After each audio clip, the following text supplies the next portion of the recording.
Pasensya ka na, ngayon lang ako nakauwi. Tinignan ko pa kasi yung sinasabi ni paring Benny na paupahan malapit sa kanila. Tapos nagkwentuhan pa kami saglit. Ano ang masasabi mo? Okay naman, may sariling kontador ng kuryente at tubig. Halos paupahan pala ang buong lugar na yun. Phase 1 yung kina paring Benny. Phase 2 naman yung bahay na tinignan ko. Nasa dulo na nga lang yung bahay. Malayo sa labasan. Magkano naman ang upa? 3,000. Wala nga lang kwarto pero tiles naman kaya malinis tignan. Anong desisyon mo? Okay naman. Halos dikit-dikit nga lang yung mga bahay. Sabi ni paring Benny, iba-iba na nga lang daw mga taong nakatira doon. Pero wala naman daw siya nababalitaan na gulo doon sa lugar. Di kunin na natin, baka maunahan pa tayo ng iba. Marami pa naman naghahanap ngayon ng paupahan. Bukas pupunta ulit ako pagkagaling ko sa trabaho. Minsan nahuhusgahan agad natin ng isang tao base sa kung ano ang kanyang panlabas na itsura at dahil sa sinasabi ng ibang tao. Kilalanin munang mabuti ang taong yun, baka kung sino pang nahusgahan ng masama. Siya pa pala ang bukas palad na magbibigay ng tulong sa atin. Magandang araw, Miss Gwen, at sa inyong mga tagapakinig sa araw na ito. Tawagin niyo na lang ako sa pangalang Nora. Nasa 30 taon na sa kasalukuyan at meron ng sariling pamilya. Tubong Mindoro kami ng asawa ko. Magkaiba lang ng barangay.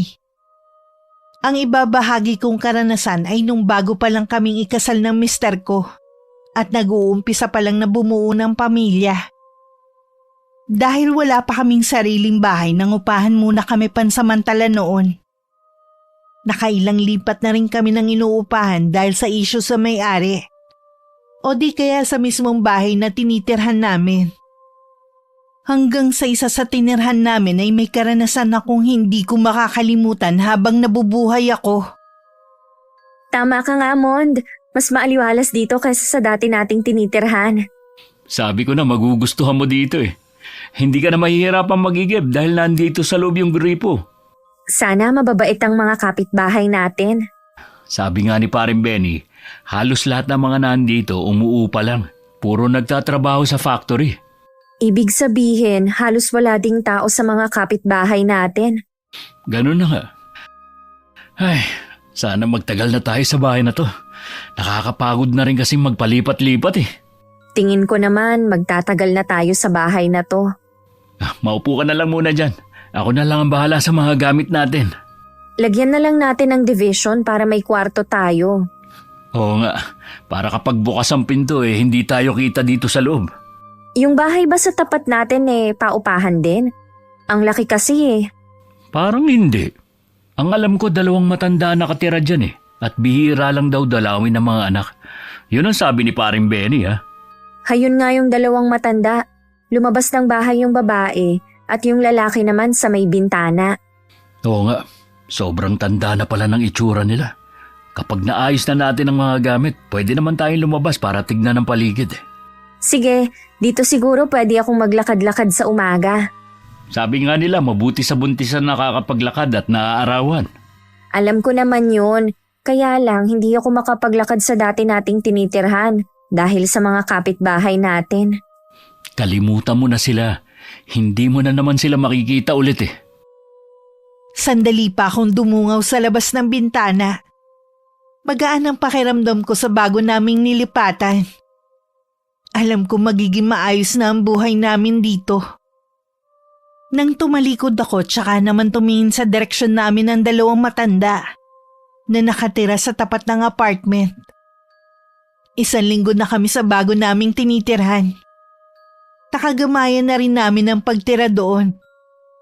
Kabisado ko na kung saan ang bilihan ng mga lutong ulam at malaking grocery sa lugar. At maging ang health center. Kailangan ko kasing regular na magpa-check up dahil 3 buwan na akong buntis. Isa lang sa napansin ko sa mga nakatira doon, madalang may tumambay sa labas ng bahay. At yung nakatira sa tapat namin laging nakatingin sa akin. Ayos ka lang ba, Ineng? Opo, medyo nahilo lang po ako. Saan ka ba nakatira? Parang ngayon lang kita nakita sa lugar namin . Bago lang po kami dito. Diyan lang po kami umuupa sa apartment na kulay asul ang pintura. Oo. Si Tess ang nagmamay-ari ng apartment na yun. Yun lang ang bahay ko sa likuran ng inuupahan ninyo. Mabuti pa hatid na kita sa inyo. Nakakahiya naman po. Maaabala ko pa kayo. Wala yun. Ako nga pala si Mira. Anong pangalan mo? Ako po si Nora. May kasama ka ba sa inyo? Ako lang po ang mag-isa. Mamaya pa po ang uwi ng asawa ko. Siguro bagong kasal lang kayo, no? At tama po kayo. Ang bata mo naman nag-asawa. Ilang taong ka na ba, Ineng? 25 na po ako. Akala ko wala ka pang 20 dahil baby face at maliit ka lang na babae. Marami nga po ang nagsasabi na para akong bata. Nandito na pala tayo sa bahay. Tuloy muna kayo. Tsaka na lang siguro. Nandyan lang naman ang bahay ko Sa ibang pagkakataon na lang kita dadalawin ha. Kapag may kailangan ka, itinuro ko naman sa iyo ang bahay ko. Puntahan mo lang ako ha. Sige po, maraming salamat po ulit. Siya nga pala. Kapag mag-isa ka lang magsara ka ng pinto. Huwag mo hahayaan na hindi nakalak. Alam mo naman ang panahon ngayon masyado ng delikado. Tinanaw ko pa ang paglalakad palayo ni Aling Mira hanggang lumiko siya. Akma na sana akong papasok sa bahay nang mapatingin ako sa tapat namin. Naroon na matandang babae. May hawak na walis habang matiim ang pagkakatitig sa akin. Matipid akong umiti at saka pumasok na sa loob. Gaya ng bilid ni Aling Mira, naglak ako ng pinto. Mabuti naman may nakilala ka na agad sa mga taga rito. Mukhang mabait si Aling Mira. Hindi ko nga lang pala naitanong kung taga rito ba sila o umuupa lang din katulad natin. Di ba sabi naman niya dadalaw siya sa ibang pagkakataon? Di tsaka mo itanong, yung nasa tapat ba natin? Nakipag-usap na sa'yo?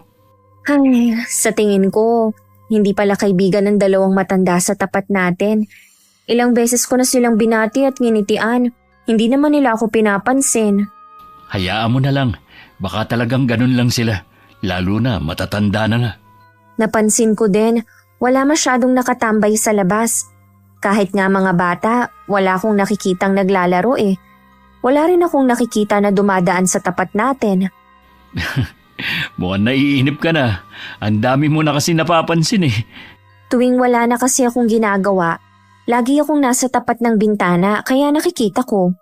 Naisip ko nga, baka sadyang iniiwasan ng mga tao ang kalye na to. Tinatakot mo naman ang sarili mo Hindi naman. Sinasabi ko lang ang mga napapansin ko. Pero mas gusto ko na rin dito kaysa sa tinirhan natin. Lahat na yata ng klase ng tao nandun na. Dito rin naman. Iba-iba ang taong nakatira. Mas tahimik lang nga dito at walang pakialam ang mga tao. Sa day off ko, pasyal naman tayo ha? Para mabawasan ang pagkainip mo. Huwag na, gagastos lang tayo. Di ba nga nag-iipon tayo? Hindi naman tayo gagastos na malaki. Tsaka minsan lang naman. O sige na nga. Araw yun ng Sabado.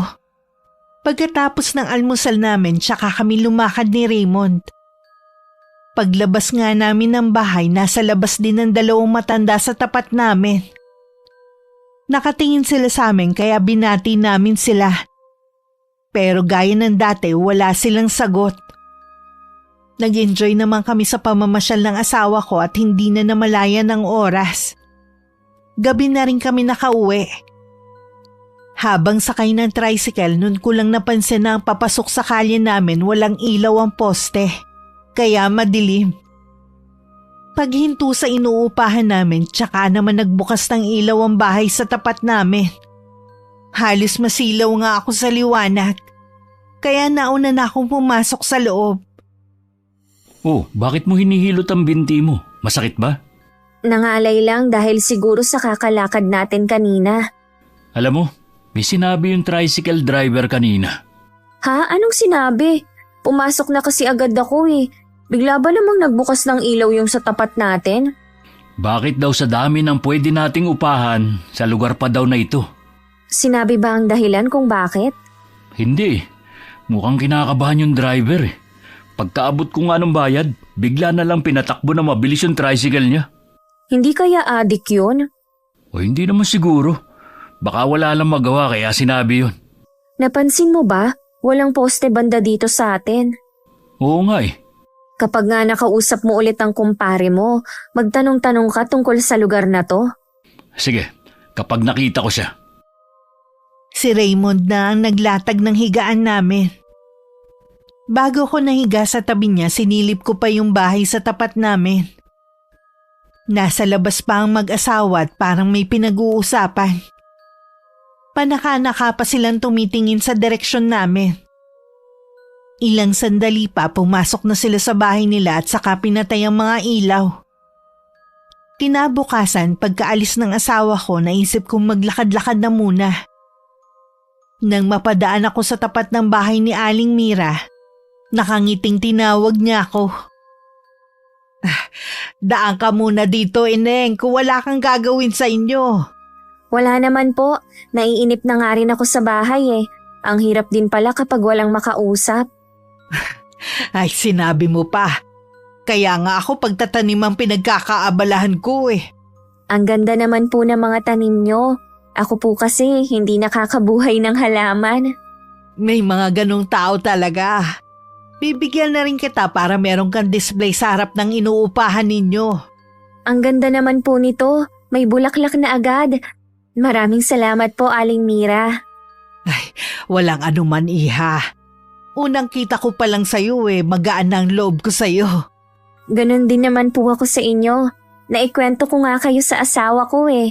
Natutuwa nga siya dahil kahit bago lang kami dito, may kakilala na ako. Basta laging bukas ang bahay ko para sa inyo mag-asawa. Aling Mira, meron po sana akong gustong itanong sa inyo. Sige lang, iha. Magtanong ka at sasagutin ko lahat. Natural lang naman na marami kang tanong dahil bago lang kayo rito. Napansin ko po na mula sa kanto papasok dito sa atin walang ilaw ang poste. Matagal na bang wala talagang ilaw? Yan ang misteryo na hanggang ngayon pala isipan pa rin sa mga taga rito. Ano po ang ibig niyong sabihin? Lagi naman yung pinalalagyan ng ilaw eh. Kaya lang laging nasisira o kaya napupunde kahit bagong lagay lang. Tumatagal lang ng 1 linggo tapos sira na naman. Nung pina-check up nila sa electrician, wala namang nakitang diferensya. Kaya po ba nasabi niyong misteryo? Oo, dahil hindi nga maipaliwanag kung bakit. Meron nga din pong tricycle driver na nagsabi sa amin na bakit daw dito pa kami tumira. Hindi ko tuloy maiwasan na matakot. Lalo na buntis ako ngayon. Yan nga din ang gusto kong sabihin eh. Marami pang sinabi si Aling Mira tungkol sa lugar. 1 buwan lang ang pinakamatagal na umuupa. Gaya ng araw na ito, ang 2 pinto sa kanan namin naglilipat na. Sa pagkakaalam ko, araw lang naman ang pagitan namin sa kanila sa paglipat sa apartment na yon. Gusto ko sana magtanong pero nagmamadali na sila. At hindi man lang tumingin sa akin na nasa tapat lang ng pinto. Pagtingin ko sa bahay sa harap, naroon ng 2 matanda. Wala na tuloy tayong mga kapitbahay. Nung nandito pa nga sila, sobrang tahimik na. Lalo na siguro ngayon. May nahanap siguro sila na mas maganda kaysa dito kaya lumipat sila. Ewan ko, Raymond. May palagay ako.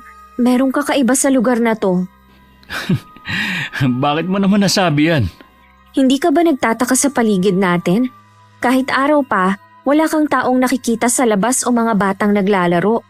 Tapos yung mga poste ng ilaw, ilang beses na daw yun pinalitan, pero lagi lang napupundi.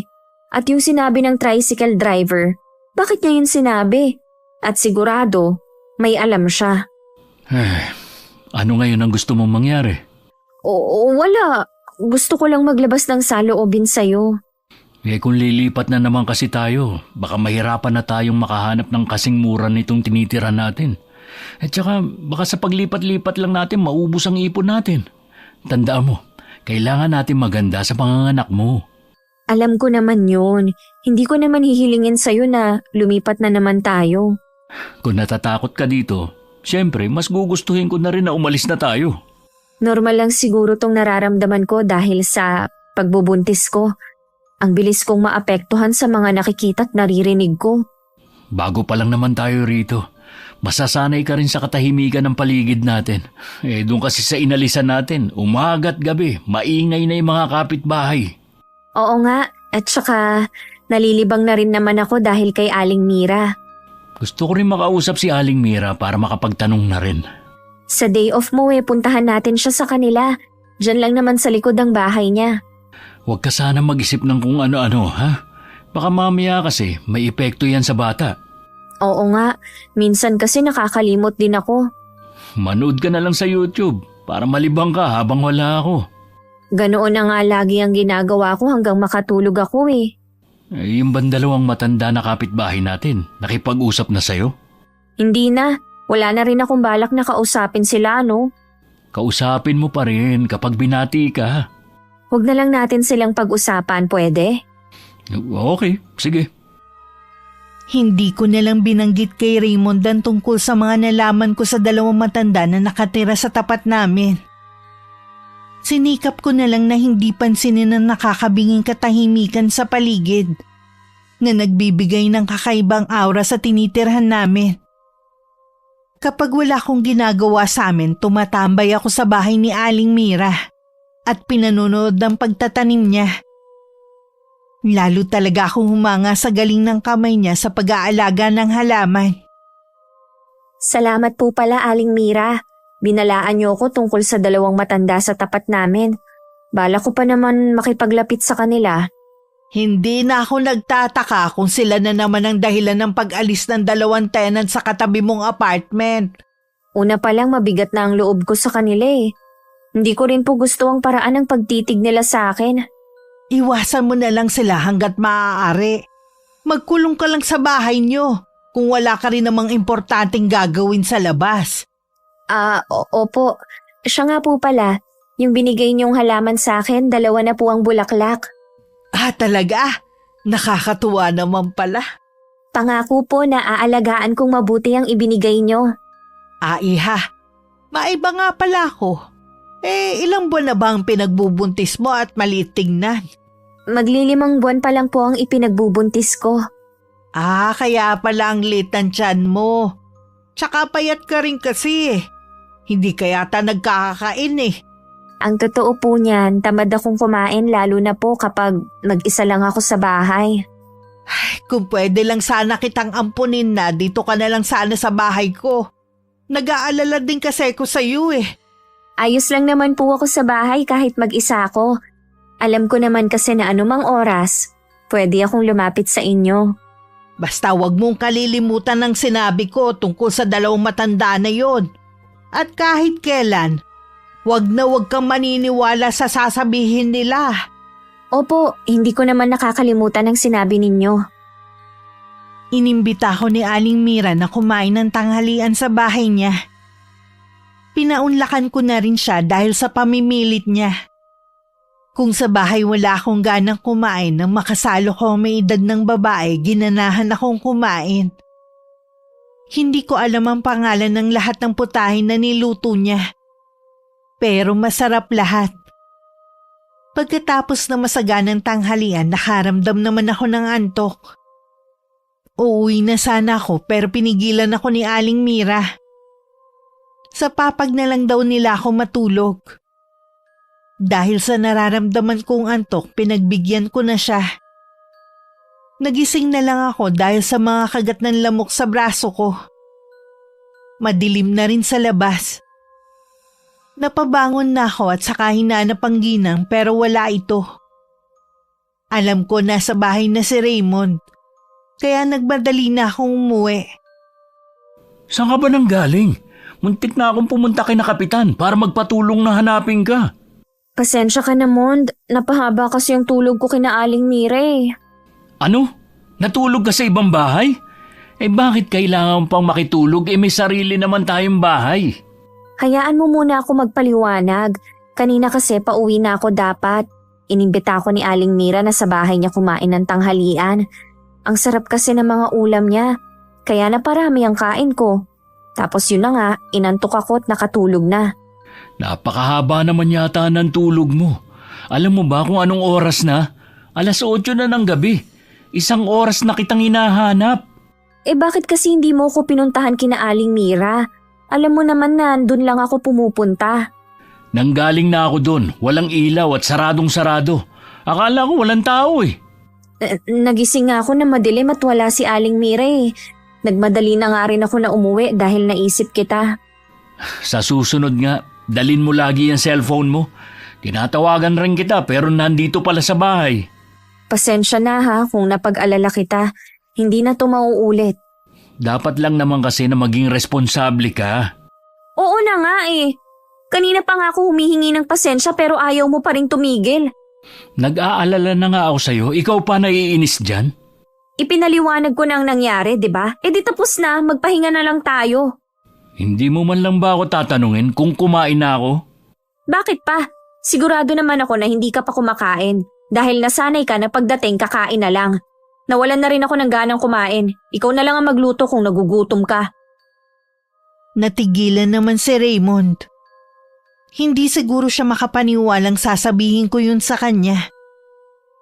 Nang hindi na siya nagsalita, nahiga na ako at nagtalukbong. Nakakapagtaka lang na kahit maghapon na akong natulog, nakakaramdam pa rin ako ng antok. Ilang sandali pa narinig ko ang paglabas ng asawa ko. Siguro bibili na lang siya ng pagkain sa labas. Meron namang mabibilhan. Yun nga lang medyo malayo dito sa amin. Kinabukasan, hindi ko na nagisnan si Raymond. Inakala kong pumasok siya sa trabaho. Nang maalala ko na day off nga pala niya. Magandang araw po. Bumili rin po pala kayo ng pandesal. Iho, ingatan mo ang asawa mo. Baka matulad siya sa ibang babaeng buntis. Ha? Ano pong ibig niyo sabihin? Matagal na namin kayong pinagmamasdan na mag-asawa. Masasabi kong mabubuti kayong tao. Mabubuti po talaga kami dahil ganun kami pinalaki ng mga magulang namin. Basta wag mong kakalimutan ang mga sinabi ko. Huwag din kayong papalin lang sa panlabas na anyo at pakitang kabutihan. Aling Clara, sandali lang po. Raymond, kausap mo ba ang matandang yon?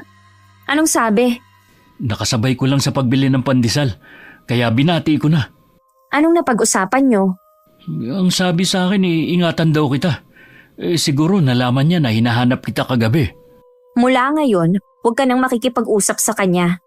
Oh, bakit naman? Basta, para din naman sa kabutihan natin ang sinasabi ko. Nakausap mo na ba sila dati? Hindi, at wala akong balak na makipag-usap sa kanila. Wala naman silang ginagawang masama eh. Mabuti nga nakipag-usap sa akin kanina. Sumunod ka na lang, huwag mo nang sirain ang araw ko. Hanggang ngayon ba galit ka pa rin? Ang sungit mo pa rin kasi. Pasensya na, hindi lang siguro maganda ang gising ko. Baka gutom ka na rin. Hindi ka kasi naghapunan eh. Ininit ko na rin pala yung ulam kagabi at nagsaing na ako. Pwede kang mamili kung magpapandesal ka o magkakanin. Nang makapasok kami sa loob ng bahay, tsaka naman sumilip sa may bintana si Aling Clara. Makahulugan ang titig niya sa aming mag-asawa. Gumanda na rin naman ang mood ko pagkatapos ng almusal namin. Dahil wala siyang pasok ng araw na yon, hindi na muna ako nangapit bahay. Pagkatapos namin kumain, nag-iya si Raymond na pumunta sa kaibigan nitong si Benny. Hindi pa ako nakakarating sa bahay nito kaya sumama na rin ako. Doon na rin kami nananghalian. Isa lang din pala ang anak ng Mato, ninong nga nun si Raymond. Mabait ang mag-asawa, lalo na si Ira. Masarap siyang kausap at maraming kwento kaya hindi ako nainip sa kanila. Marami din siyang payo sa akin tungkol sa pagbubuntis ko. 10 taon na ang anak nila. Bakit hindi pa rin nila sundan? Mukhang maganda naman ang buhay nilang mag-asawa. Hirap na si Maring Ira na magbuntis ulit. Bago kaya nabuo ang inaanak ko, 3 beses pa munang nakuna ng kumari ko. Dapat pala 4 na ang anak nila. Ganun na nga. Ikaw ba? Ilan ang gusto mong anak? Gusto ko sana 2 para kung sakaling wala na tayo, masasandalan nila ang isa't isa. Tsaka malungkot kapag mag-isa. Alam ko yon dahil wala naman akong mga kapatid. Para sa magiging anak natin, magsusumikap ako para mabigyan sila ng magandang buhay. Gusto ko sana balang araw magkaroon tayo ng sarili nating bahay. Mahirap kasi yung habang buhay tayong mangupahan. Oo naman, kasama yan sa plano ko. Ano ba yan? Ang liwanag naman sa labas. Pumapasok sa bintana natin Binuksan na naman siguro nung 2 matanda yung mga ilaw nila. Para namang nananadya Dapat siguro bumili tayo ng mas makapal na kurtina para hindi pumapasok ang liwanag galing sa ilaw nila. Mabuti pa nga. Kapag nagpa-check up ka, dumaan ka na rin sa palengke. Tama nga talaga ang sabi ni Aling Mira. Pero wisyong mag-asawang yon. Kaya siguro hindi na dinadalaw ng mga anak dahil sa ugali. Mainit na naman ang ulo mo Kanina ang saya lang natin. Naglilihi ka pa yata Malaki ang respeto ko sa mga matatanda. Pero sa mag-asawang yon, mauubos yata. Bakit ba bigla ka na lang nairita sa kanila? Ano ba sinabi ni Aling Mira sa kanila? Marami at lahat hindi magaganda. Hindi tama na maniwala ka kagad sa mga sinasabi ni Aling Mira. Hindi pa naman natin siya lubos na kilala Naniniwala ako sa kanya. Nararamdaman ko na mabuti siyang tao kesa sa mag-asawang nakatira sa tapat natin. Hindi ako makapaniwala sa sandaling panahon natin nakuha na agad ni Aling Mira ang loob mo. Sana makilala ko rin siya. Pwede naman. Minsan sumama ka sa akin sa kanila. Sige, sa susunod na day off ko. Kinabukasan pagkaalis ni Raymond, pumunta na agad ako kay na Aling Mira. Nadatnan ko siyang parang may dinaramdam. Wala kasi siyang kasigla-sigla. Hindi rin niya inaasikaso ang mga halaman niya. Basta nakaupo lang siya. May problema po ba? Wala naman, iha. Mabuti na padalaw ka sa akin ngayon. Hindi po ako nakapunta dito kahapon dahil day off ng asawa ko. Pinuntahan din namin ang kaibigan niya na taga rito din. May kaibigan pala kayo na taga rito. Anong pangalan? Baka kilala ko rin. Ang mag-asawang Benny at Ira po. Yung anak ni Tasha. Kilala ko ang mag-asawang yun. Si Benny nga pong nagrekomenda sa tinitirhan namin. Napakabait po nung mag-asawa. Si Raymond po ang kaibigan nila noon pa. Inaanak ng asawa ko ang nag-iisa nilang anak. Ganun ba? Mabait nga mag-asawang yun. Baka po nakakaabala na ako sa inyo. Hindi, iha. Natutuwa nga ako na nandito ka Wala nga lang akong ganang kumilos ngayon para maghalaman. Aling Mira, may parating po dito. Ha? Anong ginagawa nila dito? Kilala niyo po ba sila? Oo, kilala ko sila. Ang mabuti pa umuwi ka na muna sa inyo. Haharapin ko lang sila. Sige po, uuwi na po muna ako sa amin. Parang mag-asawa ang bagong dating. Nang mapatapat sa kanila, bahagya ko pa silang tiningnan. Parang galit ang mga yun at namumutla pa ang babae na nakakapit sa lalaki. Nilingon ko pa si Aling Mira, nakita sa mukha ang galit. Hindi ko tuloy maiwasang magtaka. Nasanay kasi akong laging maaliwalas sa mukha niya. Pagdating sa bahay, nagkulong na lang ako. Gusto ko sanang maglinis pero tinatamad naman ako. Naisip ko baka dala yun ang pagbubuntis ko. Ilang araw nang ganun ang pakiramdam ko. Kahit pag-aayos ng higaan, kinatamaran ko na rin. Minsan hindi ko na rin maintindihan ang nangyayari sa akin. Ano ba nangyayari sa'yo, ha? Bakit? Ano bang problema mo? Nagtanong ka pa talaga. Hindi mo ba nakikita ang paligid mo? Ang dumi. Hindi ka naman dating ganyan Kita mo nga na buntis ako. Hindi mo man lang ako maintindihan. Lagi namang kitang iniintindi. Pero sobra na tong ginagawa mo Kung hindi mo matiis ang kalat, edi ikaw na lang maglinis. Alam mo naman na may trabaho ako Gusto ko rin magpahinga pag day off ko. Tapos gusto mong ako pang gumawa dito sa bahay? Para ka kasing babae putak ng putak.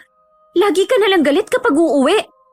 Sino naman kasi hindi magagalit? Tuwing uuwi ako, daratnan kong makalat ang bahay.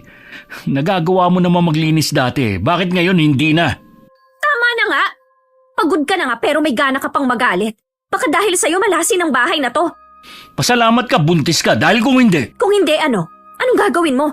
Sasaktan mo ko, ha? Sige, saktan mo ko! Bahala ka nga! Hoy! Saan ka pupunta? Bumalik ka dito! Napakaduwag mo talaga. Mas gusto mo pang umalis kesa pag-usapan ng problema natin. Tuwing meron kaming hindi na pagkakasunduan ng asawa ko, si Aling Mira lang ang takbuhan ko. Para ako nagkaroon ng pangalawang ina sa katauhan niya. Pinapakalma naman niya ang kalooban ko at binibigyan ng payo na akala ko para sa kabutihan ko. Pero hindi ko namamalayan na ang mga sinasabi niya nagiging dahilan para mas lalo pa kami mag-away na mag-asawa. Bakit ngayon ka lang umuwi? Nag-overtime ako sa trabaho eh. Hindi mo man lang inisip na buntis ako at walang kasama dito? Kesa na umuwi ako na maaga. Tapos darating ako na makalat ang bahay. Tapos wala pang pagkain akong dadatnan. Nagdadahilan ka lang yata eh. Baka naman may babae ka na sa trabaho mo. Pwede ba, Nora? Pagod ako at gusto ko na magpahinga. Kita mo na? Umiiwas ka. Hindi ako umiiwas. Palibasa kasi maghapong ka lang rito. Hindi mo ramdam ang pagod ko sa maghapong trabaho. Sinusumbatan mo ba ako, ha? Alam mo, nagdadalang tao ako. Paano ako makakapagtrabaho, ha? Hindi ko naman sinabi na magtrabaho ka. Pero kahit man lang sana dito sa bahay, kumilos ka. Nakakawalang gana naman kasing umuwi dito, lalo na pag ganito ang madadatnan mo. Kumuha ka sana ng kasambahay kung gusto mong laging malinis ang bahay na to. Kita mo yung mga sinasabi mo. Magtapat ka na lang kasi na kaya hindi ka umuwi ng maaga dahil may babae ka sa trabaho mo. Ano bang utak meron ka, ha? Huwag mo ako niloloko, Raymond. Baka iwan kita at hindi mo na makita ang anak natin. Huwag mo akong tinatakot, ha? Akala mo naman kaya mo na sarili mo. Sa gitna ng pagtatalo namin ni Raymond, bigla na naman bumukas ang ilaw sa tapat namin. Hindi pa ako nakakabili ng makapal na kortina. Kaya tumatago sa may bintana namin ang liwanag nun. Talagang nananad siya ang mga yun, ah. Hayaan mo na lang. Mabuti nga may ilaw sila sa labas eh. Anong hayaan? Namimihasa na ang mga yun eh.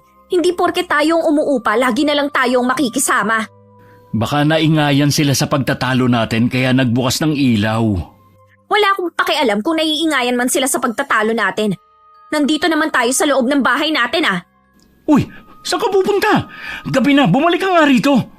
Nora, ano ba ang gagawin mo? Pagsasabihan ko lang sila. Sinabi nang hayaan mo na lang sila eh. Lumabas nga kayo dyan! Naririnig niyo ba ako? Alam kong gising pa kayo! Nora, ano ba? Nakakahiya yung ginagawa mo. Huwag kang makialam. Meron nang nagbubukas ng pinto. Ay, pasensya na po kayo, Aling Clara. Bakit ba ang hilig niyong magbukas ng ilaw? Napakaliwanag oh. Hindi ba kayo nasisilaw? Noon pa naman ginagawa na namin to. Dahil kung napansin mo, wala tayong poste ng ilaw. Ang sabihin niyo, papansin kayo. Masyadong matalas ang dila mo, iha. Mag-iingat ka. Baka yan ang magpahamak sa'yo. Pumasok na tayo sa loob ng bahay, nakakahiya ka na eh. Sila dapat ang mahiya. Nananahimik tayo sa bahay natin. Sila ang perwisyo sa mga kapitbahay. Pasensya na ulit, Aling Clara. Pumasok na po kayo sa bahay niyo. Ako na ang bahala sa asawa ko.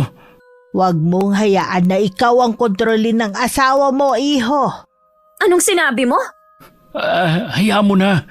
Pumasok na nga si Aling Clara sa bahay nila eh.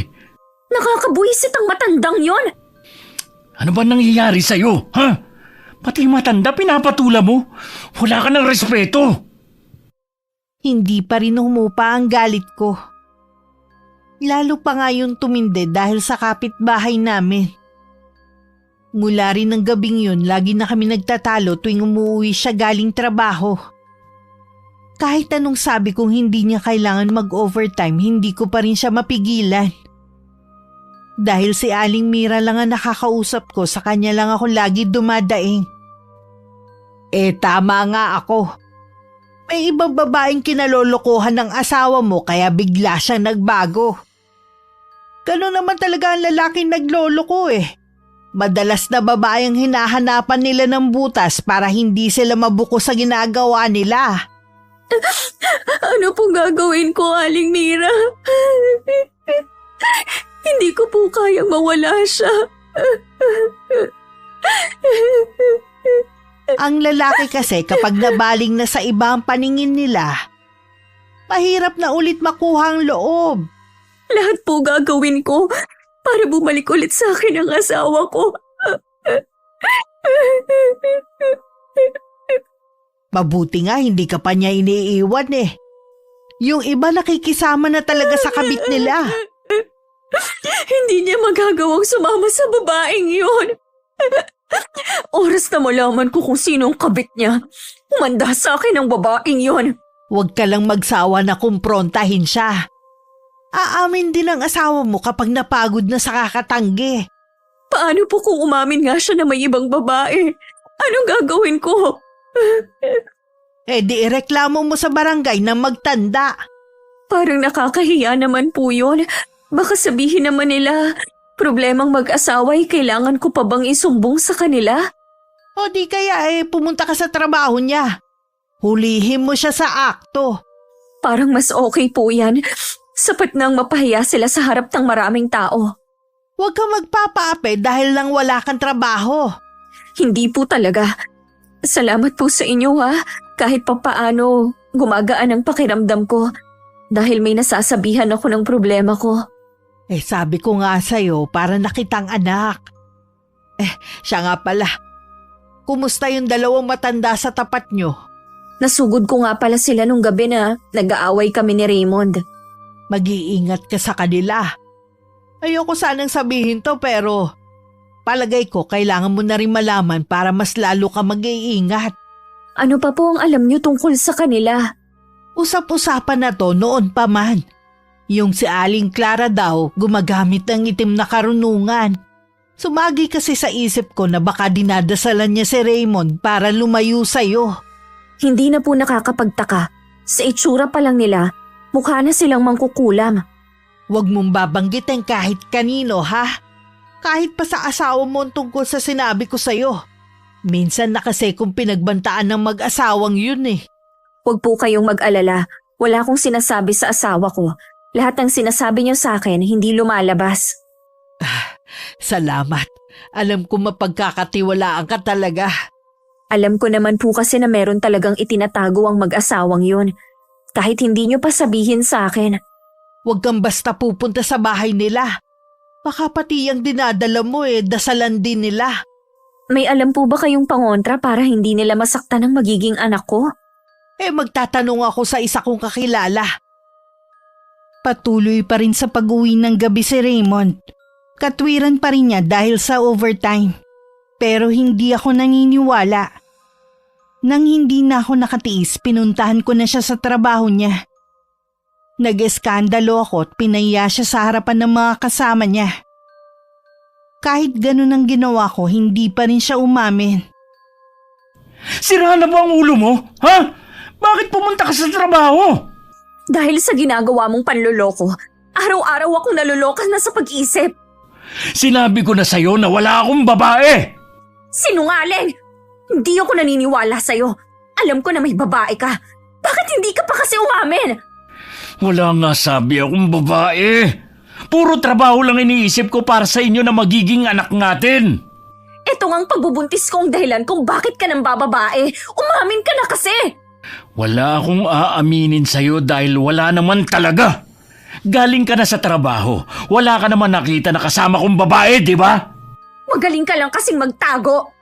Alam mo, sawan-sawa na ako sa pagbubunga mo. Mabuti pa, umuwi ka na lang sa probinsya natin. Hayaan mo na lang ako ditong mag-isa. Para ano? Maging libre na kayo ng babae mo? Hindi ako papayag. Sobra na kasing ginagawa mo eh. Sa tingin mo kaya, magandang ginawa mong pagpunta sa trabaho ko, ha? Desperada na kasi ako. Sige, para matigil na yung pagdududa mo, mabuti pa umalis na lang ako sa trabaho. Bumalik na lang tayo sa atin. Magtiis tayong magdildil ng asin. Wala ka namang darat na trabaho doon. Ano, hayaan mo na lang kami na mamatay sa gutom, ha? Ayaw mo naman palang umuwi tayo dun eh. Eh di tumigil ka sa panggugulo mo. Ikaw ang tumigil sa pambababae mo. Kapag hindi mo pa iniwan ng babaeng yun, ipapatawag na kita sa barangay. Mabuti pa nga para malaman mo na nagsasabi ako ng totoo. Naiiling na lang si Aling Clara na naririnig ang pagtatalo naming mag-asawa. Sa kabila ng pagbabanta ko kay Raymond, hindi ko pa rin siya napigilan sa pag-uwi ng gabi. Kahit malaki ang sahod na ibinibigay niya sa akin dahil sa overtime niya, hindi pa rin mawala-wala ang pagdududa sa akin. Kahit malaki na ang naiipon namin, parang hindi pa rin ako masaya. Mas lalo ako nalulunod sa lungkot at selos. Ang tigas talaga ng pagmumukha ng asawa mo. Sinabi niyo pa. Sinugod ko na po siya sa trabaho, pero ang galing nilang magtago ng babae niya. Natural, hindi sila magpapahuli sa'yo. Gusto ko na nga siyang ipatawag sa barangay para lang umamin siya. Mabuti pa, gawin mo na lang. Huwag kang papayag na ginagawa kang tanga ng asawa mo. Gagawin ko na po yan. Akala niya matatakot niya ako sa mga sinasabi niyang umuwi na lang kami sa probinsya namin. Siya pa talaga ang nanakot ah. Sampulan mo na kasi para malaman niya kung sino ang dapat matakot. Tandaan mo na ikaw ang nasa tama. Aling Mira, pwede niyo ba akong samahan kay Kapitan? Oo naman. Pero ikaw lang dapat ang makipag-usap. Hindi kasi ako pwedeng makialam eh. Opo, ako naman ang makikipag-usap. Nang araw na yun pumunta ako sa barangay hall para kausapin si Kapitan. Nagkataon namang nandun siya. Sinabi ko ang problema ko sa asawa at sa huli nagdesisyon siyang ipatawag kami pareho. Nang malaman yun ni Raymond, galit na galit siya sa akin. Isang katangahan daw ang ginawa ko. Alam mo bang malaking kaabalahan ang ginawa mo sa akin? Aabsent ako sa trabaho dahil sa ginawa mo. Ayaw mo kasing umamin eh. E di sa harapan ni Kapitan tayo mag-usap. Nung una, pilit kitang iniintindi dahil baka lang kasi sa pagbubuntis mo. Pero sa tingin ko, yan na talaga ugali mo. Hindi talaga sa pagbubuntis ko, kundi dahil sa'yo. Hindi mo na ako nirespeto bilang asawa mo. Hindi ka pa nakontento sa akin na gawa mo pa talagang mambabae. Hindi ako sisipot sa barangay. Magsawa ka. Hindi ko bibigyan ng kahihiyan na sarili ko. Sa gagawin mo, para mo na rin sinabi na totoo ang hinala ko sa'yo. Wala na akong pakialam sa kung ano man ang gusto mong sabihin sa akin. Bahala ka na! Hindi ako titigil hanggat hindi ka humaharap sa barangay. Isipin mo, hindi lang akong mapapahiya, pati ikaw sa gagawin mo. At isa pa, pag-aayusin lang naman nila tayo eh. Bakit kailangan pang paabutin doon? Pwede naman tayo mag-usap dito sa bahay. Mas gusto ko doon para maipamukha ko rin sa'yo na hindi mo ako pwedeng gawing tanga. Siguro kung ano-anong sinasabi sa'yo ni Aling Mira. Hindi ka naman kasi dati ganyan eh. Nagmamalasakit lang siya sa akin. Maswerte nga tayo sa pagkakaroon ng mabait na kapitbahay na tulad niya. Mabait ba yun sa'yo? Sinisira niya ang pagsasama natin sa mga sinasabi niya sa'yo? Wala siyang ginagawang masama. Kailangan ko siyang kausapin. Para ano? Aawayin mo yung tao na nag-iisang kakampi ko? Tatanungin ko lang siya kung anong motibo niya. Wala siyang masamang intensyon. Gusto lang niyang tumulong. Kung totoo yan, hindi niya gugustuhin na maghiwalay tayo. Sa ayaw at sa gusto mo, kakausapin ko siya. Pinuntahan nga ni Raymond si Aling Mira pero sarado ang bahay nito. Wala naman siya mapagtanungan ng mga kapitbahay dahil sarado ang mga bahay nila. Maliban sa may kalayuan na rin sa tinitirhan nito. Hindi rin sumipot si Raymond nang ipatawag siya. Sa pangatlong pagpapatawag, napilitan na lang siyang pumunta. Dahil sa trabaho din na lang imbitasyon galing kay Kapitan. Pagdating nga doon, itinanggi niya ang mga paratang ko at mahinahon siya nagpaliwanag. Pinagkasundo lang kaming dalawa. Pero mula nun, naging malamig na ang pakikitungo sa akin ng asawa ko. Madalang na lang niya akong kausapin. Aling Clara, Ginulat niyo naman ako sa pagsulpot niyo rito sa bahay ko. Masarap ba sa pakiramdam na nakakasira ka ng pagsasama ng mag-asawa, ha? Hindi ko kayo maintindihan. Huwag ka lang tumanggi pa. Dahil sa panunulsol mo kay Nora, nagkakagulo sila mag-asawa ngayon. Naglalabas lang naman ng saloobin si Nora sa akin eh. Nakikinig lang naman ako sa kanya.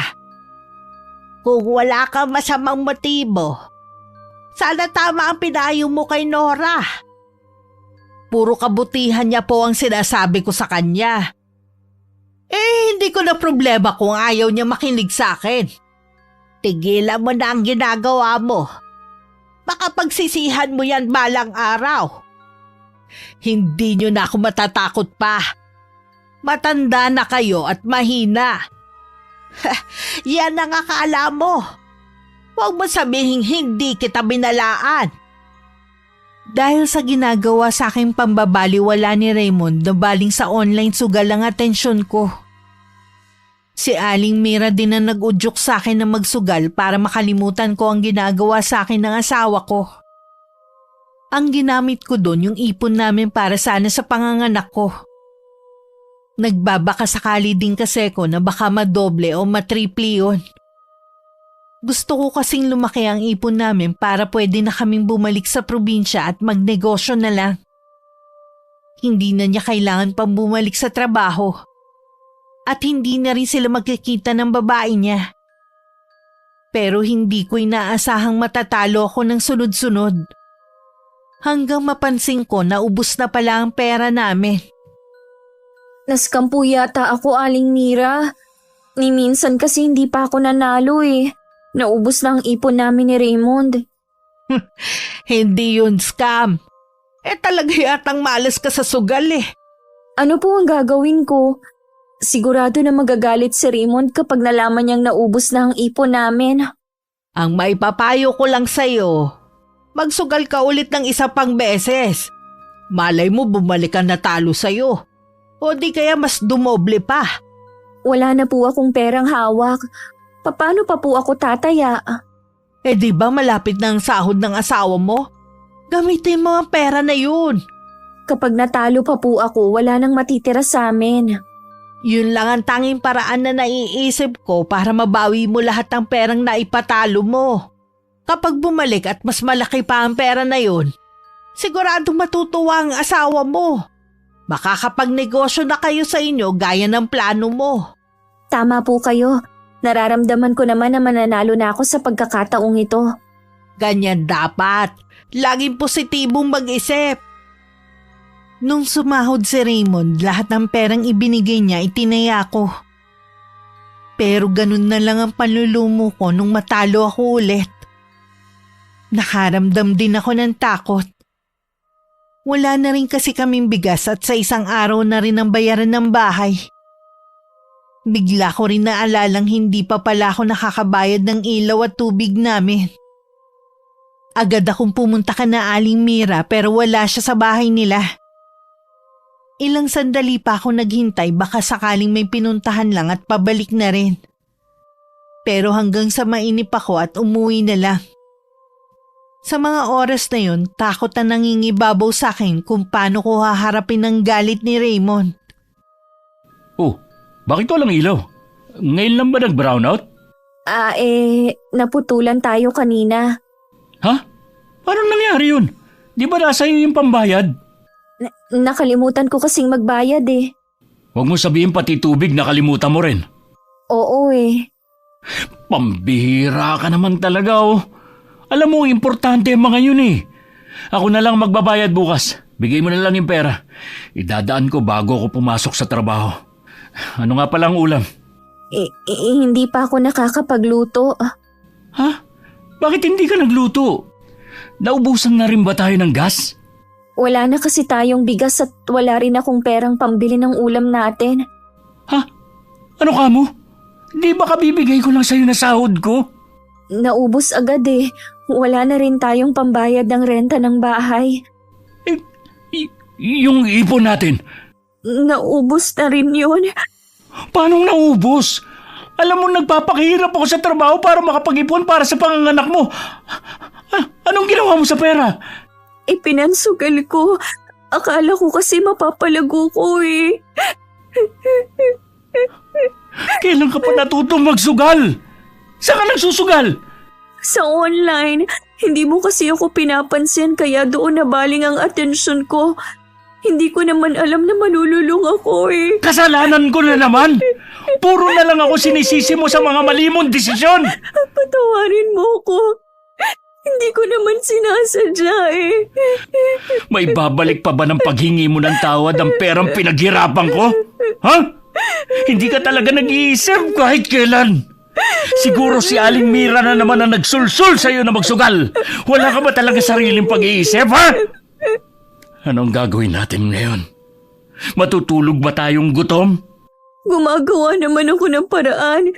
Hihiram sana ako kay Aling Mira kaya lang wala siya sa kanila. Bakit kasi mas ibang tao pang pinaniniwalaan mo kaysa sa akin na asawa mo? Tignan mo tuloy nangyari. Nagkandaletse-letse ang buhay natin! Makakabawi pa naman tayo. Paano tayo agad makakabawi? 2 buwan na lang manganganak ka na. Hindi mo man lang iniisip ang kalagayan mo bago mo pinatalo ang ipon natin sa sugal. Nascam nga ako. Ginusto mo talaga magsugal! Hindi ka na-scam! Natulog kaming walang laman ng tiyan. Nakahiga na ako nang maramdaman ko nagtimpla na lang ng kape si Raymond. Alam kong kumakalamang sikmura niya. Yun nga lang tinitiis niya ang gutom. Kinabukasan hindi ko siya nagisnan. Naglinis na lang ako ng bahay at plano ko rin puntahan si Aling Mira. Kung hanggang mamaya hindi pa ako makakakain baka makasama na sa pinagbubuntis ko. Saktong nakatapos na akong maglinis. Dumating naman si Raymond na may dalang bigas, delata at noodles. Saan ka kumuha ng pinambili mo niyan? Galing ako kay na paring Benny. Sinabi mo ba lahat sa kanila? Oo, dahil magtataka mo ngayon kung bakit kasasahod ko lang wala na agad akong pera. Nakakahiya naman. Baka kung anong isipin nila. Imbis na protektahan mo ko, pinasama mo pa ako sa mga kaibigan mo. Kailangan ko rin na mapagsasabihan dahil parang sasabog na ako.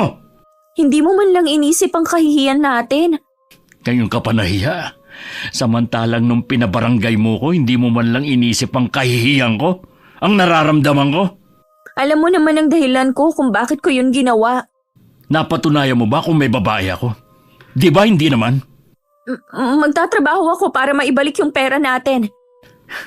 Hindi ka na naman nag-iisip. Alam mong buntis ka at malapit na manganak tapos sasabihin mo magtatrabaho ka? Anong gusto mong gawin ko? Wala kang gagawin. Mula pa naman noon, hindi ka na nakakatulong sa akin eh. Ang alam mo lang, magreklamo sa mga kapitbahay natin.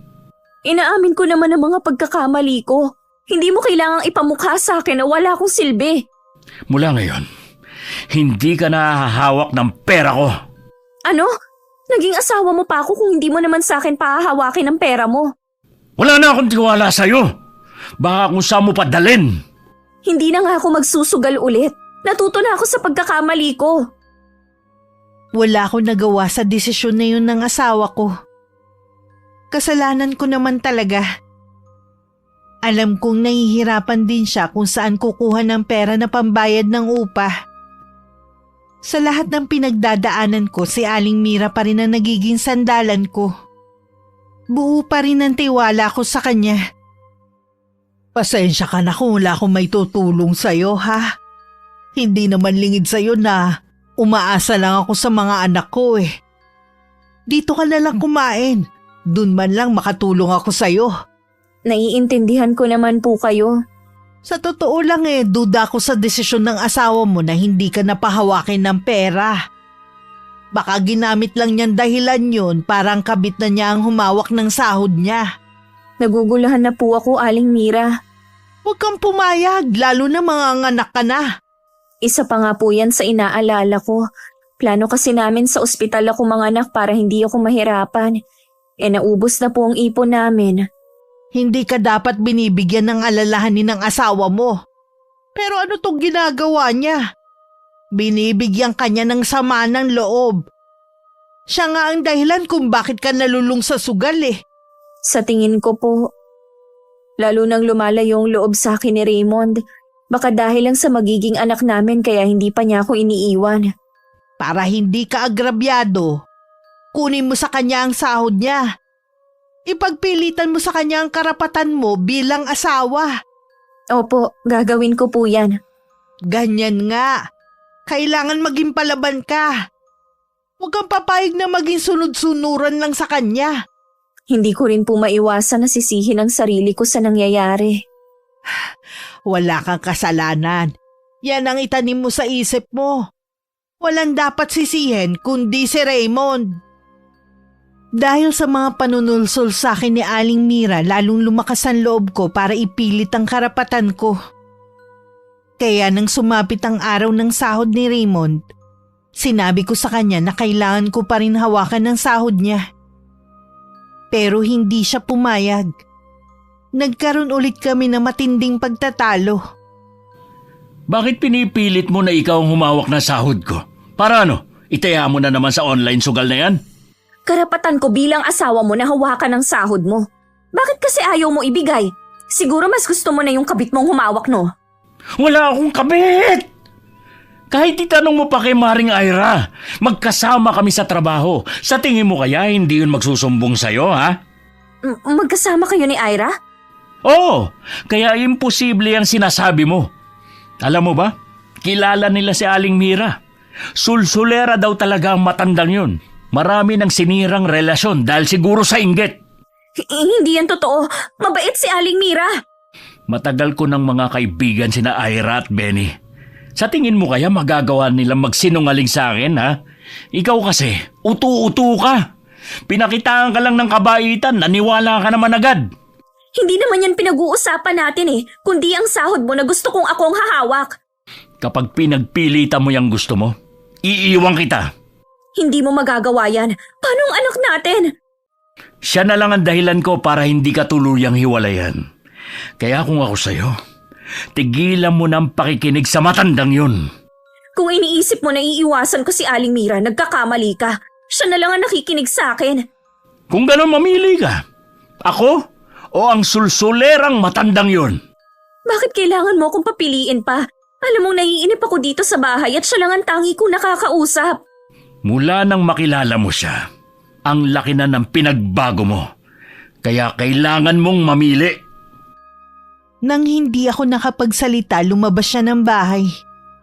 Baka pupunta siya sa kumpare niya para magpalipas ng oras. Naisip kong hindi na yata kami magkakaayos pa. Imbis na kasi magkabati kami, lalong lumalala ang alitan namin. Dahil hapon na rin naman at hindi na mainit, naglakad-lakad na lang muna ako sa tapat ng bahay namin. Napansin ko kasing namamanas na ako. Kung gusto mo magkaayos kayong mag-asawa, huwag ka makikinig sa sinasabi ng ibang tao. Nakakagulat naman po kayo. Basta-basta na lang kayong sumusulpot. Pasensya ka na kung nagulat kita. Bakit po ba kayo nakikialam sa problema naming mag-asawa? Nung hinayaan mo makapasok sa buhay niyo si Mira, hindi na naging problemang mag-asawa ang kinakaharap niyo ngayon. Nagbibigay lang po si Aling Mira ng payo sa akin. Kung totoo yan bakit lalo kayo nag-aaway ng asawa mo? Si Raymond po kasi ang problema. Ang dami niyang ginagawa na hindi ko gusto. Mabuting asawa si Raymond. Maswerte ka dahil bihira na ang ganun lalaki sa panahon ngayon. Kilala ko si Mira.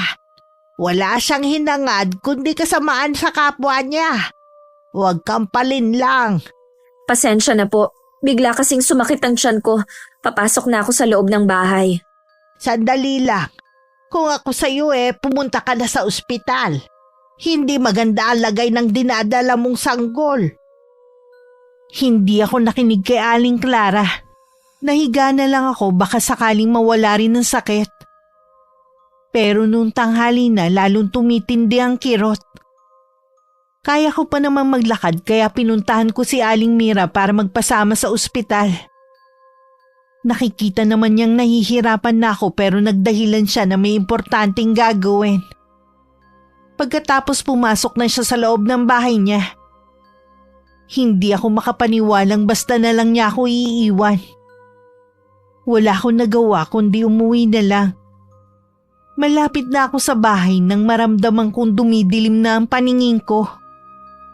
Buti na lang may mga kamay na umalalay sa akin. Butil-butil na rin kasi ang pawis ko noon. Akala ko iuwi niya ako sa bahay. Nagulat na lang ako na pinasakay ako sa tricycle at inihatid sa ospital. Salamat sa Diyos, gising ka na. Si Aling Clara, siya na ang nagdala sa akin dito. Umuwi na siya kanina nang masigurong maayos na ang lagay mo. Raymond, ang anak natin. Nasa loob pa lang siya ng sinapupunan mo. Wala na siyang buhay.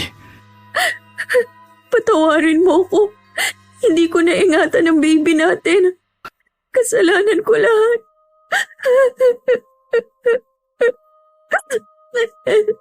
Tumahan ka na. Makakasama sa iyo ang pag-iyak. Hindi ka ba nagagalit sa akin? Walang dahilan para magalit ako sa iyo. Tama ka nga sa sinabi mo kay Aling Mira.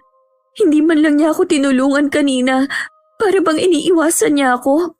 Parang alam na ni Aling Clara mangyayari. Kaya nagbabala na siya na ingatan kita.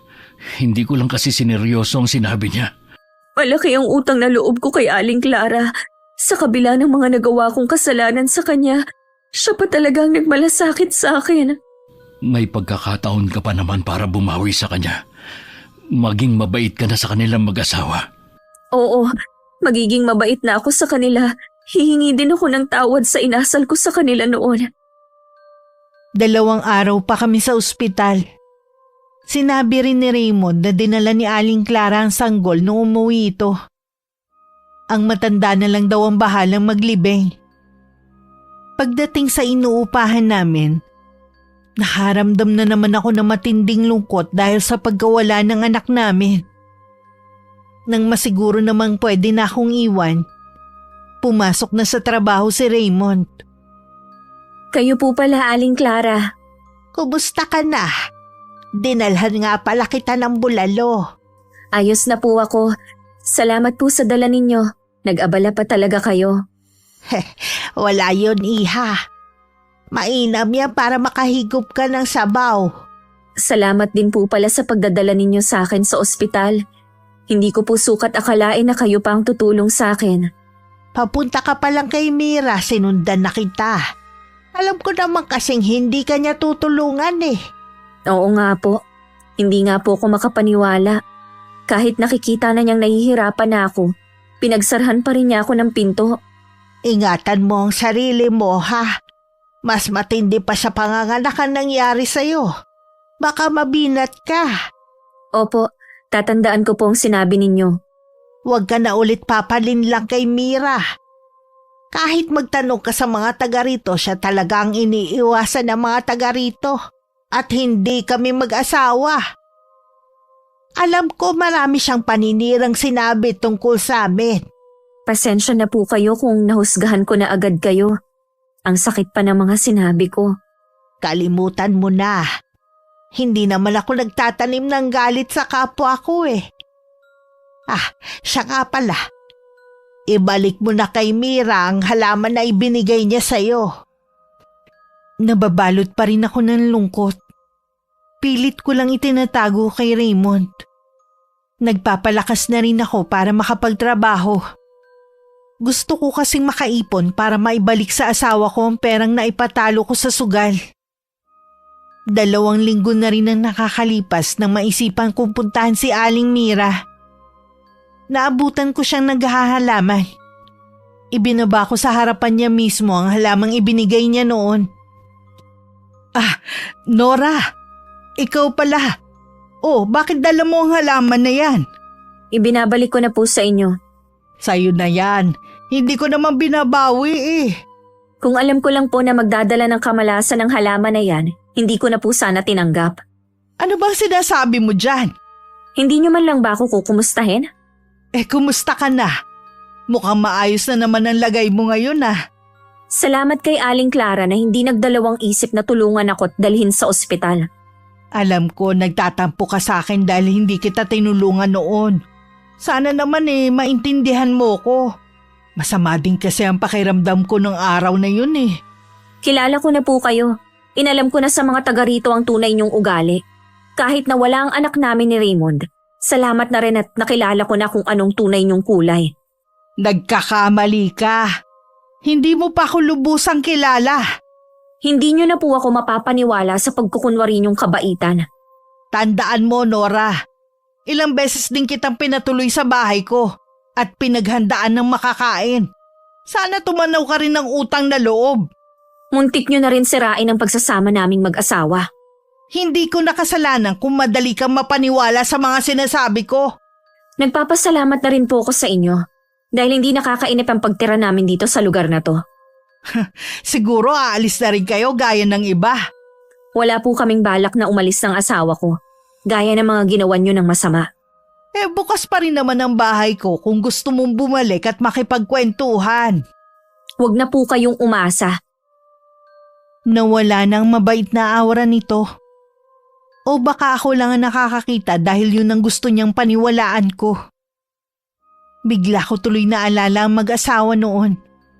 Naisip ko baka isa rin sa muntikan ng masira ng babae. Nang sumunod na araw, naging tahimik naman ang buhay namin ni Raymond. Hindi naman pala nakakainip sa loob ng bahay kaya hindi ko kailangan mangapit bahay pa. Hiring ba sa inyo? Gusto mo na bang magtrabaho? Oo sana, gusto ko rin kasing makatulong sa'yo para mas mabilis tayong makaipon. Baka kasi hindi mo kayanin. Maghintay ka pa kahit ilang buwan. Hindi mo kailangang magmadali. Nahihiya kasi ako sa'yo. Alam ko baon ka sa utang dahil sa akin. Obligasyon ko naman yon bilang asawa mo. Kahit na, ang dami kong kahihiyan na ibinigay sa'yo. Pinaghinalaan pa kitang may babae. Nasaktan ako sa mga ginawa mo. Pero mahal kita. Kaya matagal na kitang pinatawad. Pangako, hindi na mawawala ang tiwala ko sa'yo. Mabuti naman. At natauhan ka na. Habang naghihintay ako kung kailan ako papayagan ni Raymond na magtrabaho, sinubukan ko rin makipaglapit kay Aling Clara. Mas lalo ko napatunayan na hindi totoo ang mga paninira ni Aling Mira sa mag-asawa. Nakapasok din ako sa bahay nila. Simple lang ang ayos at kumpleto sa gamit. Napag-alaman ko rin na nasa malayo ang mga anak nila. Madalas sa Pasko lang sila dinadalaw. Namimiss ko nga rin sila at ang mga apo namin. Bakit hindi po sila dito tumira? Ang gusto kasi nila iwanan namin ang bahay na to.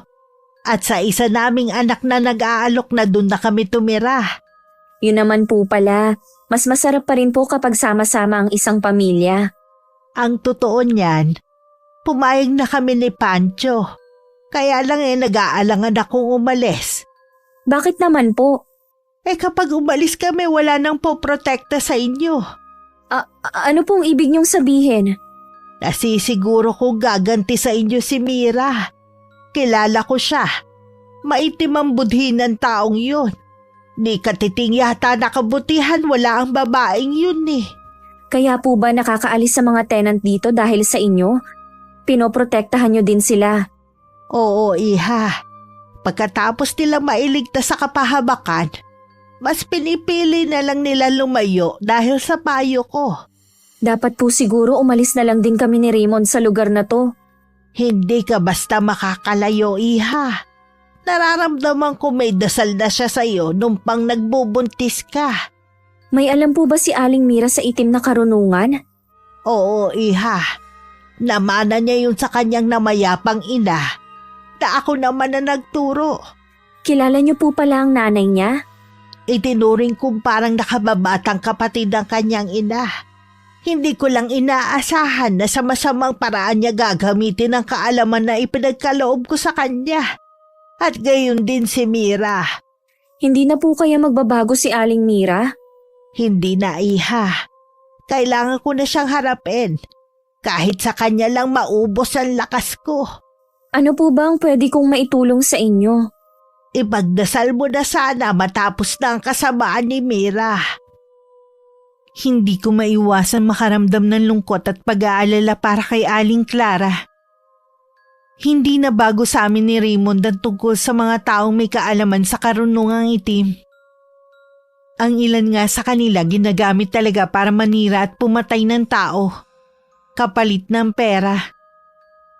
May ilan na mas piniling manatiling lihim ang kaalaman para hindi sila katakutan ng mga tao. Hindi ko akalaing mararanasan ko dito sa lugar na to ang ganitong kababalaghan, na para sa ilan mahirap paniwalaan. Sinabi ko naman kay Raymond ang bumabagabag sa akin. Ang desisyon na naiisip niya, lisanin namin ang lugar na yun. Hindi pa daw ako pwedeng umalis, sabi ni Aling Clara. Nararamdaman daw niya na may orasyon sa akin si Aling Mira. Napakasama niya. Wala ka namang masamang ginawa sa kanya para gantihan Sadya talagang may mga taong maiitim ang budhi. Hindi mahalaga sa kanila kung may nagawa mang masama sa kanila ang isang tao. Masaya sila kapag nakakasakit ng kapwa nila. Huwag ka matakot. Hindi kita pababayaan. Alam ko naman yun. May kasalanan din ako sa nangyayari sa akin. Masyado ako nagtiwala at hindi ako nakinig sa'yo. Dito ka lang muna. May bibilin lang ako sa labas. Lingid sa akin pinuntahan ng asawa ko si Aling Mira para kumprontahin. Naabutan naman niya itong may kaaway na 2 babae. Sa tingin niya mag-ina ang mga yun. Pinagbibintangan nila ang matandang babae na kinulam ang asawa ng babae. Matinding batuhan din ng mga salita ang maririnig sa 2 panig. Hinintay muna ni Raymond na makaalis ang mag-ina. Pero meron pa rin naman ng mga nakikiusyoso. Pero wala na siyang pakialam sa kanila. Anong kailangan mo? Marami na po pala kayong atraso sa ibang tao. Gusto mo bang mapabilang sa kanila, ha? Kaya nga po ako nandito para pakiusapan kayo na tigilan nyo na si Nora. Nawala na kami ng anak at sobra na ang pagdurusa niya. Tama lang sa kanya na mawalan ng anak. Dahil hindi naman siya magiging mabuting ina. Ano sinabi nyo? Narinig mo ang sinabi ko. Hindi nga siya naging mabuting asawa sa iyo eh. Pero mo, hindi kanya nagawang pagkatiwalaan. Tapos na yon. Nagsisimula na kami ni Nora ng panibagong buhay.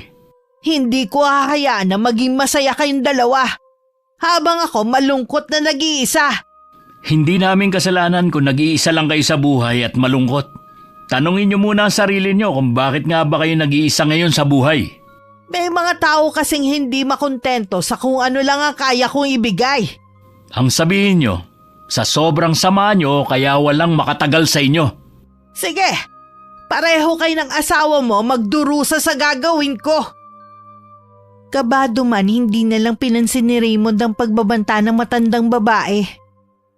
Nang makauwi, balisa na siya at parang malalim lagi ang iniisip. Nang mga sumunod na araw, madalas kong makita si Aling Mira na umaali-aligid sa bahay namin.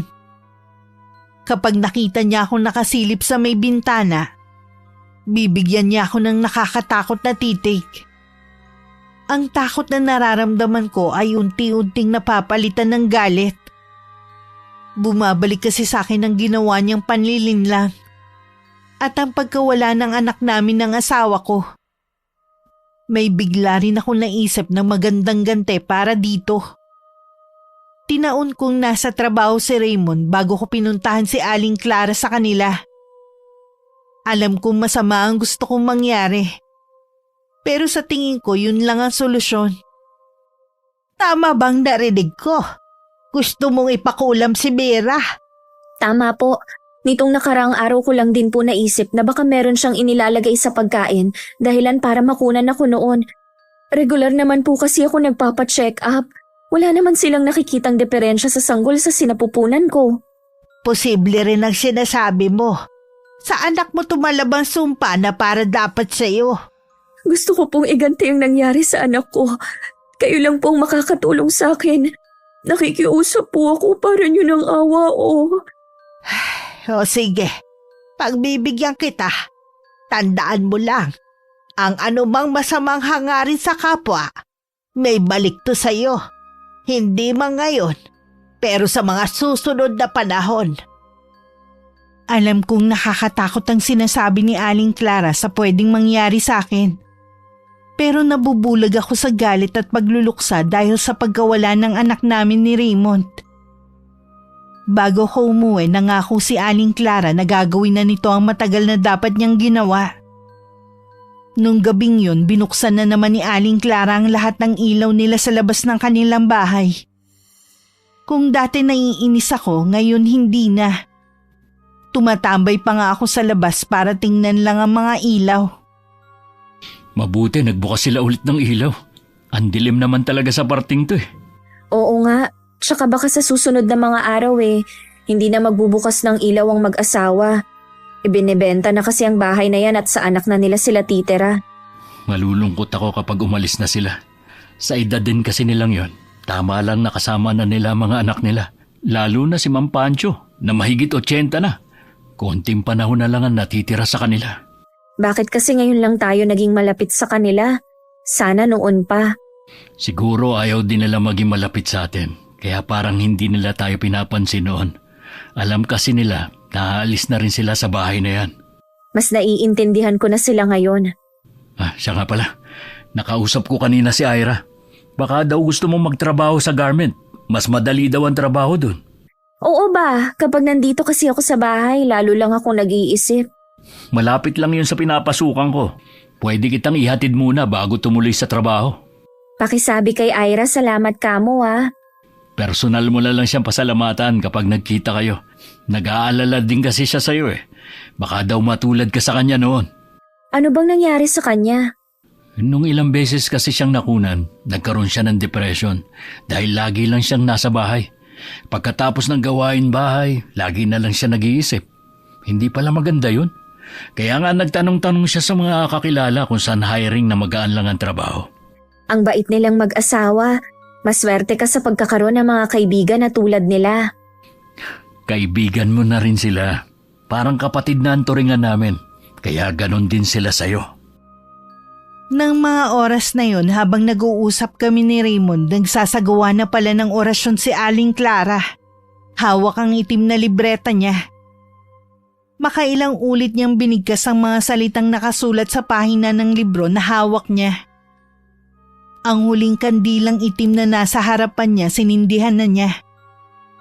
Imbis na itim din ang mga patak nito, kasing tingkad yun ng kulay ng dugo.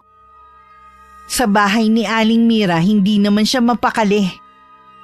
Kanina pa siya pinagpapawisan ng malamig. Halos mabasa na nga ang suot niyang damit. Hindi rin siya makalabas ng bahay dahil tuwing tatangkain niya, merong lumilitaw na apoy sa harapan niya. Sumpain ka, Aling Clara! Alam kong ikaw may kagagawan nito. Masyado kitang minaliit. Malakas ka nga talaga gaya ng sinasabi ni Inay noon. Pero hindi ako papayag na ganun mo lang ako kadaling matatalo. Gagantihan kita. Kinuha rin niya ang kahon kung saan nakalagay ang mga ginagamit niya sa pangungulam. Inihanda niya yun kahit nanginginig na ang mga kamay niya. Nang handa ng lahat, kinuha din niya ang maliit na libro na bigay sa kanya noon ng ina. Lagot ka sa aking matanda ka. Dapat kasi nun ka pa namatay. Pagkatapos ko sa'yo, isusunod ko naman si Nora at ang asawa niya.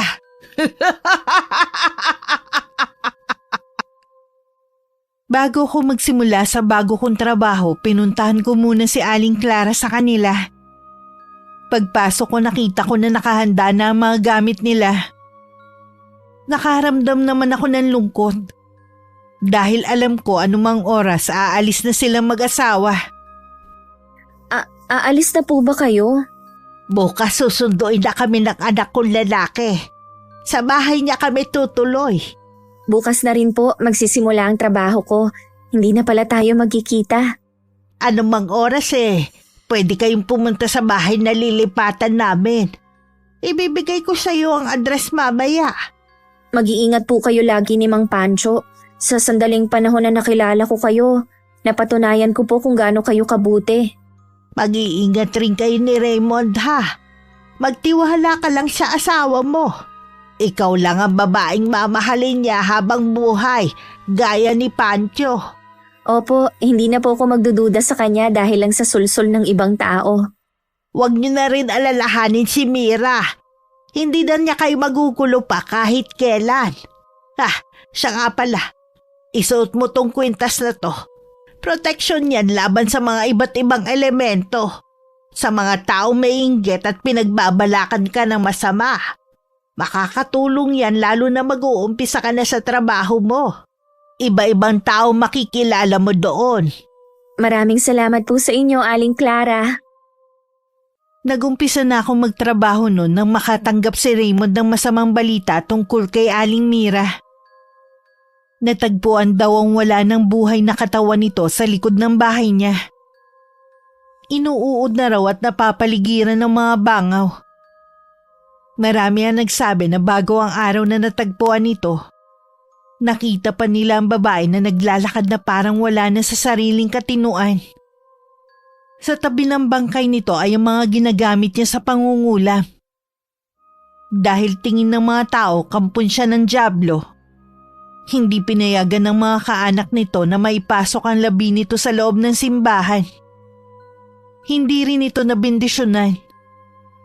Sa abandonadong sementeryo din siya inilibing kasama ang mga gamit niya sa kulam. Sabi ng mga taga rito, barang daw ang ikinamatay ni Aling Mira. Matindi daw kasi ang barang dahil gumagamit ang gumawa nito ng mga insekto. Kapag daw pumasok na sa loob ng katawan ng biktima, hindi na nito kayang takasan ang kamatayan. Sumalangit nawa ang kanyang kaluluwa. Patawarin din sana ang taong gumawa nito sa kanya. Kahit gaano pa kasama ang isang tao, walang sino man na may karapatang kitlin ang buhay ng kapwa niya. Kung hindi nawala si Aling Mira, marami pa siyang mabibiktima. Siguro nga. Sana naman bago siya nalagutan ng hininga, nabigkas pa niyang humingi ng tawad sa mga taong nagawa niya ng kasalanan. Diyos na lang ang bahala sa kanya. Si Aling Clara ang isa sa mga taong naging bahagi ng buhay namin na hindi ko makakalimutan. Marami ako natutunan sa kanya sa maiksing panahon na nakilala ko siya. Nalungkot lang ako dahil sa muli naming pagkikita nasa loob na siya ng kabaong. Ayon sa anak nito, namatay siya habang natutulog. Maaliwala sa mukha niya nang silipin ko siya sa loob ng kabaong niya. Alam ko tanggap niya ang kamatayan niya. Dati aminado kong hinuhusgahan ko agad ng isang tao batay sa pananamit at pananalita nito. Dahil kay Aling Clara mas naging malawak ang kaisipan ko na hindi lahat ng masungit at nakakatakot ang itsura sila na ang masama. Hindi rin lahat ng palangiti at palakaibigan sila na ang mababait. Madalas sila pa ang may tinatagong lihim na minsan magdadala pa sa atin sa kapahamakan. Maraming salamat Miss Gwen sa pagbasa ng aking kwento. Sana kapulutan ito ng aral ng inyong mga tagapakinig. Wakas. Pasensya ka na, ngayon lang ako nakauwi. Tinignan ko pa kasi yung sinasabi